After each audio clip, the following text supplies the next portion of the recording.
afternoon, welcome to the kitchen. Today we're going to do shepherd's pie because it's basically using up all the leftover ingredients. It's really easy to make and it goes a long way. You can sort of got a lot of people with it. So, before we go, the difference between shepherd's pie and cottage pie, because people always want to know. Shepherd's pie is made with lamb, cottage pie is made with beef, but otherwise you add all the same ingredients and it's just the same. Right, so what we're going to do, show the ingredients. We've got 500 grams of lamb. So just get a normal minced beef or minced lamb to start you off. Got 2 red onions and some spring onions. I've only got spring onions because I want to use them up. Worcester sauce, a bit of gravy, some OXO cubes, and 4 sweet potatoes for the top it. Most people use normal potatoes. I like the taste of sweet potatoes. There we go. So that's it. So we're going to start off. First things first is the magical red onions. Woo! Get your onions, top and tail them.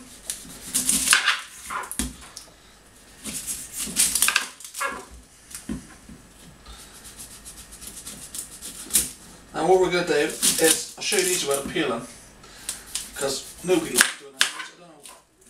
It's just a horrible task. Cut them like that, so you kind of edge them in like that, right? And you can then peel off an entire layer in one go, like that. See, it just pops off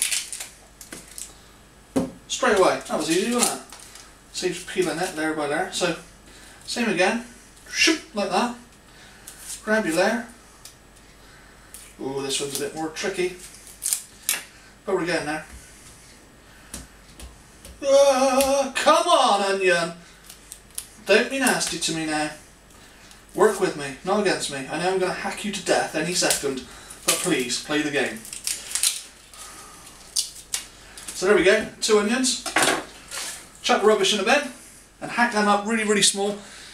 Tiny, tiny pieces, easy for frying then. So as you can see, we've chopped the onion nice and small and I'm, well, crying my eyes out. Great. I just don't know why they make me cry, but they do. Anyway, next ingredients, once you've dried rice, don't rub your eyes with your hands, otherwise they make it 10 times worse. So, once we got that, fry those off in a bit of olive oil until they're nice and golden brown, and then we're going to add the mince into that, okay? Okay, what you want to do, add all your onions in.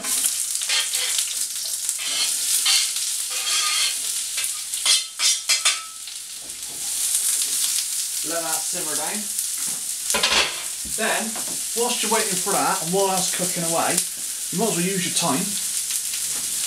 Put in a little bit of easier to do. What I'm going to do now is peel my yams. So, over to this side. What we're going to do, quick wipe down of your cutting tray there. And then just, whilst that's cooking away, might as well get these peeled. And we can get these in a pan to start cooking down so we can mash them up later. It was a weird colour, yam, but anyway, peel them up, pan them, a little bit of salt, get them nice and soft, ready for mashing. Now, what I've done is got the potatoes ready, they're ready to start boiling, so let's get those babies on. Ooh, wrong hob, right hob. I've put over here, you can see the onions, I've put into a bowl because we're going to mix that with the meat later. Just about to start the meat. Let's put a lid on the potatoes and off we go. Meat next. Okay, the onions are done, potatoes are in, and they're boiling. Next thing to do is your meat.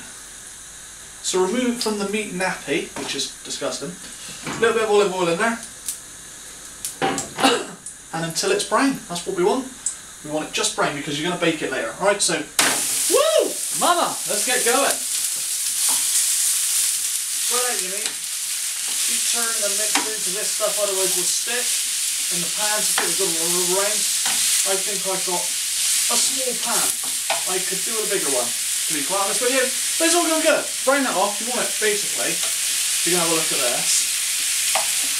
I'll get a bit for you. Right, you want it kind of that colour all over. Alright, so once that's done all over, next stage of cutting. Gorgeous bit of meat there. It's cooking through lovely. Keep stirring it on and keep turning it. Okay, so you want this as golden brown as possible. I still think I should have used a bigger pan. But you lives, you learns. So that should take about 10 minutes, something like that, to go golden brown. And then we can mix it in with the other ingredients and get it ready for the topping. Well, as you can see, the meat's completely brown now, so what I'm going to do, a bit unorthodox, but that's the way I do it, is got my onions in there. I'm going to mix all that in there. Now there's a bit of water in there, but that's alright, we'll leave that in there because that'll add to the mix. Turn off the stove, get rid of the pan. Stir that around with all of your onions already mixed in there. Okay, and get 2 OXO cubes, put them in as well. So let's crush them. Ooh, steamy, I tell you. There we go, finally they're crushing. So once they're completely crushed, like that, open a corner and there's one. And then Mr. Two, give it some flavour. Woohoo! Flavour. Now what I'm going to do is add a gravy mix to this and put it in the bottom part of the pan. Okay, so you want kind of a thick gravy mix, because if you don't, I mean, the problem you're going to have with it is it's going to be a bit too dry. So I'm going to mix up some gravy now, pour that in as well and give it a stir. As you can see, I'm making up quite a thick gravy, because the thicker it is, the better it's going to coat your meat and the more moist it's going to be. So I'm not using a lot, that's enough. It's going to be really thick. So that's how I want it, so you get a lot of flavour and a lot of moisture. And my secret ingredient, give a couple of splashes of Worcester sauce. That, just give it a little bit of bite. Not a lot, but a little bit. Right, that's quite a thick gravy. So we pour the thick gravy into here. And see that into there, get all that gravy in there.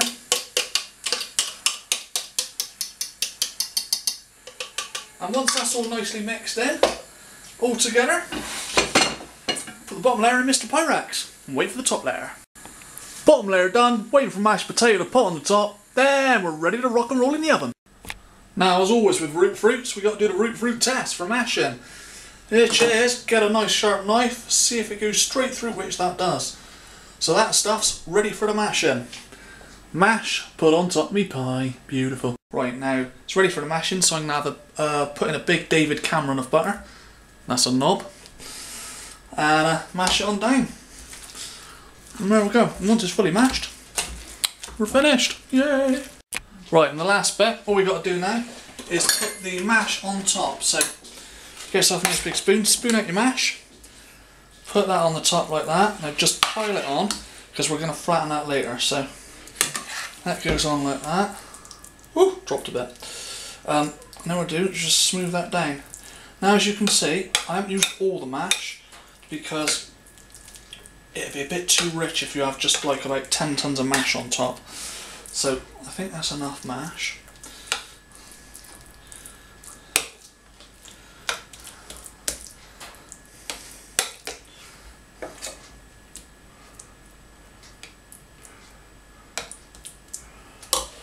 And there we are, one shepherd's pie.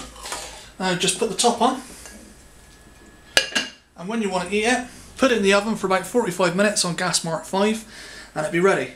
You can have it with anything like sprouts, whatever. I'm going to have mine with carrots, mashed swede and maybe something else which I haven't thought of yet. But there we go, you'll see the finished look later. Thanks a lot. Put your pie in, gas mark 5 or about 175, 180 degrees for about 45 minutes. And add the rest of the stuff you want to do. There we have it. While you're waiting for that to cook, you can, I don't know, dance.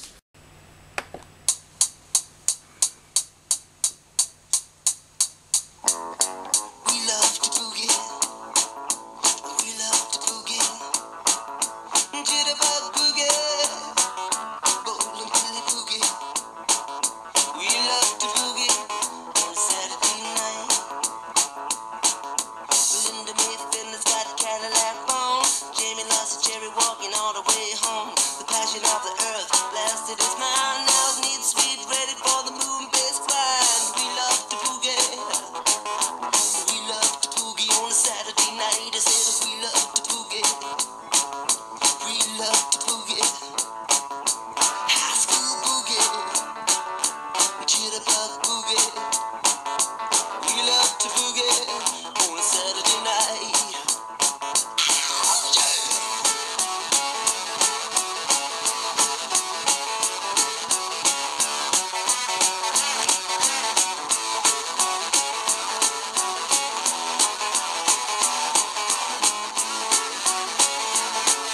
Now, get your breath back and go and eat your pie. Thanks for watching.